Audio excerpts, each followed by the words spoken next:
Tous les jeudis de 20h à 21h, Be My Guest. Be My Guest.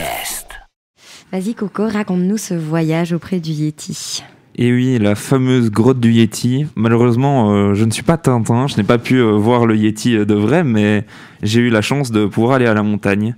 Du coup, déjà, bonjour les radiopotes, j'espère que ça va très bien. Et aujourd'hui, je voulais vous parler d'un voyage, mais pas n'importe quel type de voyage. Ici, je vous emmène loin des hôtels 5 étoiles. On prend son sac à dos, on chausse ses chaussures de marche et on met son pantalon de trek.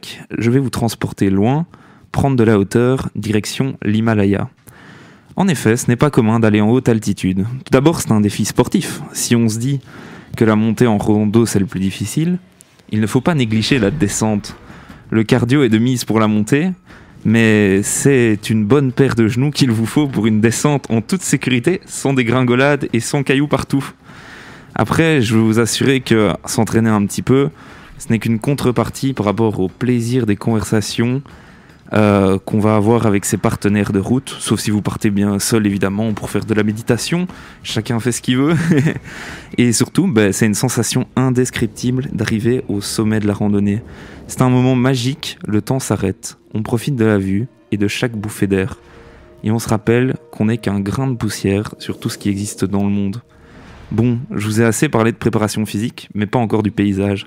L'Himalaya, pour y avoir été, je ne me souviens pas avoir croisé deux écosystèmes, paysages, les mêmes dans la montagne. On y retrouve des rizières, des jungles humides, des forêts avec des feuillus, pas de conifères, et oui, on n'est pas en Belgique, des arbres suspendus à l'horizontale, des cascades, des fleurs et des plantes magnifiques qu'on n'aurait jamais l'occasion de rencontrer en Belgique. Après, je vous parle avec les yeux de quelqu'un qui est fan de nature, et la biodiversité, là-bas, c'est démentiel. On ne peut pas ne pas tomber sous le charme de la montagne quand on la visite. La montagne, c'est aussi des anecdotes à raconter, et en effet, si vous ne saviez pas, les logements 5 étoiles, ça ne court pas les sentiers en haute altitude. Au programme, lit brancal, sac de couchage, toilette avec de l'eau qui coule sous les pieds quand on tire la chasse. C'est pas le plus confort, mais on a vraiment tout ce qu'on a besoin au strict minimum. Le régime à suivre est aussi particulier. Pour ceux qui sont fans de viande, la viande est vraiment à déconseiller. Il y a beaucoup de risques de maladies, en effet. Il n'y a pas beaucoup de frigo en haute altitude, donc c'est pas toujours facile. Et l'eau n'est pas toujours potable, surtout à partir de 3000 mètres. Et oui, il n'y a pas beaucoup de canalisations creusées dans les montagnes. Mais par contre, je vous dirais avec un avis très biaisé que je me suis régalé durant ce voyage. En effet, fan de cuisine asiatique, j'ai adoré manger du riz avec des légumes, des nouilles et aussi les thés avec les herbes qui venaient de la propre montagne du Népal. C'est vraiment des mets que j'ai eu l'honneur de goûter. Voilà, après vous avoir parlé de tout ça, je voulais vous dire que c'est bien beau les voyages, comme ça, mais ça nous rappelle notre position d'hyper privilégié dans ce monde. Je dis pas ça en tant que pour moraliser, mais je dis que j'ai énormément de chance en voyant toute la misère qu'on peut y croiser dans ces pays. Mais je terminerai par vous dire que, au final, qui est le plus heureux entre le Belge stressé qui n'est jamais satisfait de rien dans sa vie et qui a tout pour plaire, alors que le Népalais qui vit à 3000 mètres d'altitude, qui n'a peut-être pas d'électricité et d'eau, lui, il a décidé de prendre le temps de vivre et de profiter des petites choses de la vie. C'est sans doute vrai ça, t'as tout à fait raison.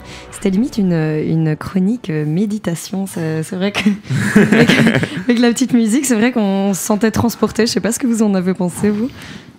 Totalement, et je me disais que pour Coco le biologiste, voir cet écosystème venu dans notre pays, ça devait être hyper intéressant aussi. C'est ça. Ouais, mais j'étais pas du tout fan justement. Enfin, j'étais fan de nature, mais j'admirais sans plus comprendre ce qui se passait. Donc moi, j'ai toujours été fan de paysages et de randonnée, mais c'était pas, j'avais pas les yeux de quelqu'un qui avait fait des études là-dedans, quoi. Attends, t'avais quel âge ?